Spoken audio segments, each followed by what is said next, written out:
बिस्मिल्लाहिर्रहमानिर्रहीम। ख्याल टीवी के मुअज़्ज़ज़ ख़वातीन व हज़रात, अस्सलाम वालेकुम व रहमतुल्लाहि व बरकातुहू। मैं हूँ आपका दोस्त मोहम्मद अली खिज़र। आज की इस वीडियो में हम बात करेंगे जिन्नात का बाप कौन था और इनकी खुराक क्या होती है। जिन्नात से मुतल्लिक़ कुछ ऐसी बातें जिन्हें आप जानकर हैरान रह जाएंगे। आमतौर पर जिन्नात को खौफ की अलामत समझा जाता है और इनके बारे में हम इतना ही जानते हैं कि शैतान भी एक जिन था और बहुत इबादत गुजार था, लेकिन हज़रत आदम अलैहिस्सलाम को सजदा ना करने के सबब इसको क़यामत तक सज़ा मिली और इसने इंसान को वरगलाने की इजाज़त अल्लाह से मांग ली। मगर आज हम आपको जिन्नात के बारे में कुछ ऐसी बातें बताएंगे जो कुरान और अहादीस से साबित हैं, लेकिन अपनी कम इल्मी के सबब हम इनकी आगाही नहीं रखते। जिन्नात कैसे पैदा हुए? जिन्नात के लुग़वी माने छुपी हुई मखलूक के हैं। ये अल्लाह ताला की बनाई गई वो मखलूक है जिसको देखने की ताकत इंसान की बिनाई में नहीं होती। जिन्नात की पैदाइश का जिक्र सूरह रहमान में मौजूद है। हज़रत इब्ने अब्बास रज़ियल्लाहु ताला अन्हो से रवायत है कि शैतान भी एक जिन था जिसको आग की लौ से पैदा किया गया था, जबकि तफसीर इब्ने कसीर के मुताबिक सबसे पहले जिन का नाम मारज था, जिसको अबू अल जिन भी कहा जाता है, और दुनिया के बाकी तमाम जिन्नात इसी की नस्ल से हैं। लुग़वी एतबार से मारज का मतलब आग से बुलंद होने वाले शोले को कहते हैं। जिन्नात की खुराक क्या है?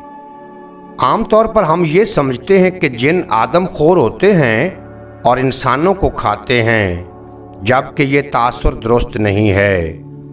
इस हवाले से हमारे पास सही मुस्लिम की एक रवायत है जो कि अब्दुल्ला बिन मसूद से रवायत की गई है कि हजूर अकरम सल्लल्लाहु अलैहि वसल्लम ने सहाबा कराम को जानवरों की हड्डियाँ और जानवरों की लीद से इस्तंजा करने से मना फरमाया और फरमाया कि ये आपके जिन्नात भाइयों की खुराक है, इस पर पेशाब मत करें। इंसान पहले बने या जिन्नात? जैसा कि तारीख से साबित हुआ है कि इब्लीस जो कि एक जिन था, हज़रत आदम अलैहिस्सलाम की तख्लीक से पहले ना सिर्फ मौजूद था बल्कि अपनी इबादत के सबब आला मनसब पर भी फैज़ था। इससे ये बात साबित होती है कि जिन इंसानों से पहले मौजूद थे। जिन्नात की इक़साम। जिन्नात की मुख्तलिफ इक़साम होती हैं। इनमें से कुछ ऐसे जिन्नात होते हैं जिन्होंने कुरान सुनकर इस्लाम कबूल किया है, इनको मुसलमान जिन कहते हैं, जबकि कुछ ऐसे जिन्नात होते हैं जो कि शैतान के बताए रास्ते पर चलकर भटक गए। ऐसे जिन्नात गंदगी और गलीज़ जगहों पर पाए जाते हैं।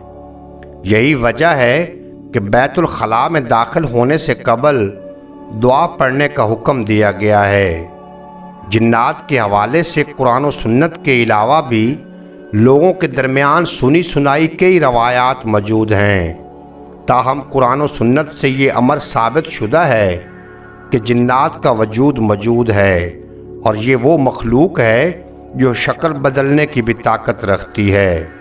उम्मीद है आज की ये मुख्तसर वीडियो आपको पसंद आएगी। अगर वीडियो पसंद आई हो तो चैनल को सब्सक्राइब फरमा के बेल नोटिफिकेशन को प्रेस करना, ताकि मुस्तकबिल में अपलोड होने वाली तमाम वीडियो पर वक्त आप तक पहुंचती रहें।